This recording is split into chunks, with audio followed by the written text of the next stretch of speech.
Эфирден алыклар вакыты студияда Дарина Хасаншина. Когда-то глубоко ходили, а сейчас что такое, я не знаю.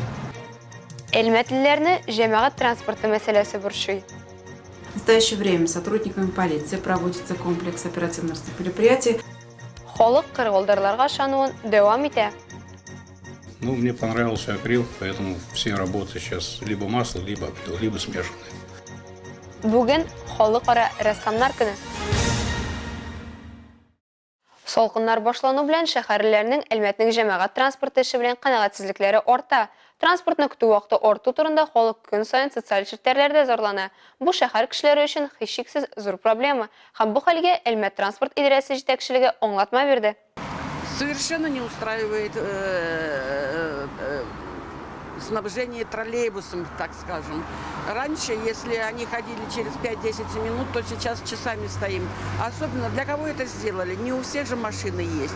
Маршрутлар арасындагы озын интерваллар, троллейбуслар һәм автобуслар җитәрлек түгел. Салоннарда урын юк. Мондый шикаятларны җәйге вакытта да ишетергә мөмкин иде. Ләкин елның җылы вакытында озак көтү яки мәҗбүри җәяү йөрүгә әле түзеп булса, салкыннарда бу батырлыкка охшаган. Тагын бер проблема популяр 7Б маршруты юкка чыкканнан соң башлана. Я вот с пьяного дома пешком пришла. Вот в больницу 33-ю. Мне легко ходить с такой дали до сюда пешком. Плохо, очень. Когда-то глубоко ходили, а сейчас что такое, я не знаю.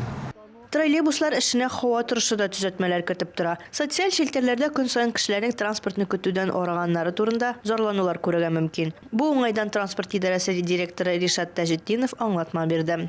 Могу пояснить следующее, что ввиду такого резкого переохлаждения, к сожалению, идет огромная просадка по аккумуляторным батареям. Если говорить детально, то в каждом контейнере находится по 78 пар ячеек. Если одна из них даже просаживается, то, к сожалению, зарядки не хватает даже на проезда более 1,5 километров. Хәзерге вакытта Сөләйманова һәм Совет урамнары буенча 2 һәм 2Б номерлы автобуслар йөри. Әмма бу Зарипов һәм Бигаш урамнарын транспорт белән каплау проблемасын хәл итмәгән. Моның өчен бүгеннән 6нчы троллейбус маршруты арта. Панорама баҗрасы маршрутының ахырыннан троллейбус Зарипов һәм Бигаш ягына китәчәк. Аннары Төзүчеләр проспекты буенча үз маршрутына кайтачак. Олия Байрамалова, Диана Юдина, Айдар Кабиров, Яңалыклар вакыты, Луч Әлмәт телекомпаниясе. Мошенниклар кешеләрне интернетта алдауның төрле ысулларын куллана. Спамнан, SMS хәбәрләрдән игезәк сайтлар булдыруга кадәр. Һөҗүм итүчеләрнең максаты кулланучының шәхси мәгълүматларын, банк карталары номерларын, паспорт мәгълүматларын, логиннарны алу. Шундый кыргылдырлар карамагына Әлмәтле дәләккән.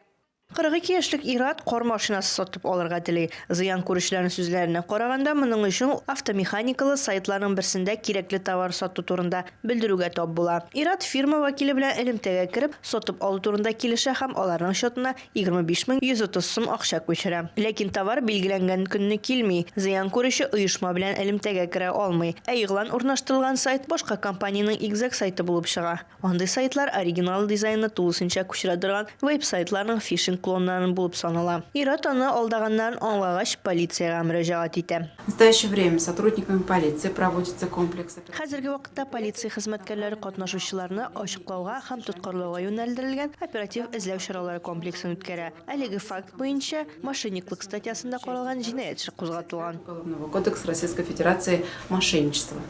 Әлмәт районы буенча Россия Эчке эшләр министрлыгының матбугат хезмәте материаллары буенча Олия Байрамалова, Яңалыклар вакыты, Луч Әлмәт телекомпаниясе. Халыкка зыян мошенниклар гына түгел, намуссыз кешеләр дә китерергә мөмкин. Мондый кешеләр бер-берсеннән аерылып торса да, аларның максаты бер – җиңел акча эшләү. Шундый теләк белән Әлмәттә яшәүче Шитбанк картасыннан 35 меңнән артык акча сарыф иткән.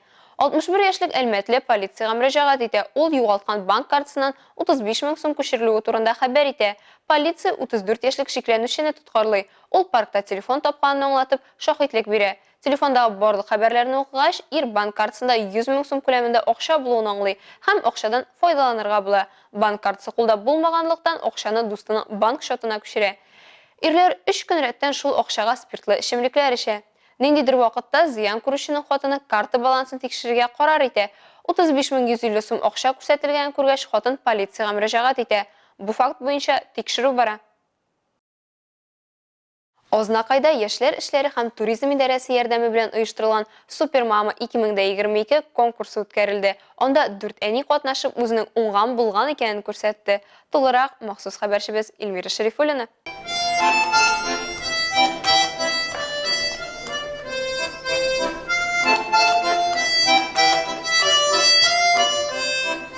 Әлеге бәйгедә катнашучы әниләр һәм аларның уллары, кызлары үзләренең җитез дә, оста да, гыйлемле дә, сөйкемле дә булуларын күрсәттеләр. Лапушки, лапушки, у мамочки и папочки, лапушки, лапушки, у дедушки и бабушки. Монда милли тәрбия, туган телгә мәхәббәт, әни кешенең баласына, ә баланың әнисенә булган ихтирамы ачык чагылыш тапты. Бәйге зур җанлылык һәм оешканлык белән узды.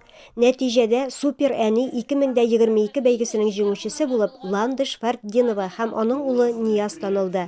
Алтын куллы әни номинациясында җиңүчеләр Хабибуллина Розалия һәм аның улы Нияз. Иң креатив әни булып Бигмуллина Айнас һәм аның йөрәк җимеше кызы Ралина танылды. Ә иң талантлы әни исеме Миннагулова Резида һәм аның кызы Залинага бирелде. Конкурс барышында район үзешчәннәре күңелле чыгышларын тәкъдим иттеләр.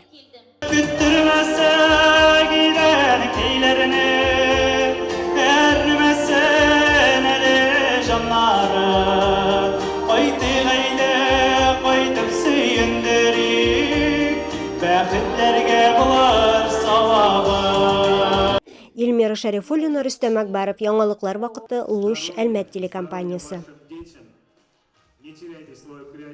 Бүген халыкара рәссамнар көне. Ел сайын 8 декабрьдә Россиялеләрдә һөнәри бәйрәмнәре белән котлаулар кабул итә, күргәзмәләр, мастер-класслар үткәрә һәм үзләренең матур да, үзенчәлекле дә эшләре белән таныштыра.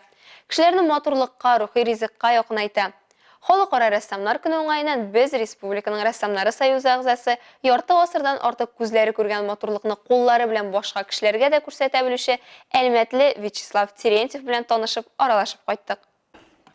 Вячеслав Терентьев бала чакта ук рәсем төшерә башлый. Нефтче әтисе эштән арып кайтканны күреп, башка һөнәр сайларга уйлый һәм 8 сыйныфтан соң иҗат юлын сайлап, Лениногорск педагогия училищесына укырга керә. Аны тәмамлап, армия сафларында хезмәт итеп кайткач, Ямашнефть эстетика группасына эшкә урнаша һәм 10 ел хезмәт куя. 2000 елдан башлап Вячеслав Терентьев ирекле рәссам. 2007 елдан Татарстан Республикасы рәссамнар союзы әгъзасы. В основном работа маслом, и где-то вот с 2004 года я попробовал акрил. Новую на то время технику, материал. И мне понравился акрил, поэтому все работы сейчас либо масло, либо акрил, либо смешанные. Сначала акрил, потом масло. Бүген Вячеслав Терентьевның 120-гә якын эше бар. Өйдәге картиналарның төгәл санын әйтә алмый. Кайсылары сатыла, кайберәүләре бүләк ителә, яңалар ясала һәм сангыл үзгәреп тора рәссам. Республика рәссамнар союзы әгъзасы күпчелек пейзажлар һәм иллюстрацияләр ясый. Вячеслав Терентьевның иң яраткан эше узган елда ясаган иллюстрация. Яйцо курица снесла золотое. Как бы должен кто-то же деду об этом сказать. Вот домовенок стремится пойти к деду, там доложить, что там у тебя курица и золотые яйца несет. 6 декабрьдән 8-нә кадәр Самара шәһәрендә грек-рим көрәше буенча Иделбуй федераль округы чемпионаты узды. 146 иң көчле көрәшче катнашкан ярышларда калабызның спортчылары уңышлы чыгыш ясый һәм призерлар арасында була. Егетләр кабат Әлмәтнең Олимпия резервындагы спорт мәктәбендә шөгыльләнү нәтиҗә бирми калмаганын раслый. Адель Насибуллин һәм Ришат Закиров мактаулы 3нче урынны ала. Ә илебезнең җыелма командасы составына керүче Ильяс Зиннуров 2нче була. Әлегә шулар, мин Лина Хәсәншина һәм монтаж операторы Оля Берамалова сезнең белән сау булашабыз. Исәнмесез булыгыз.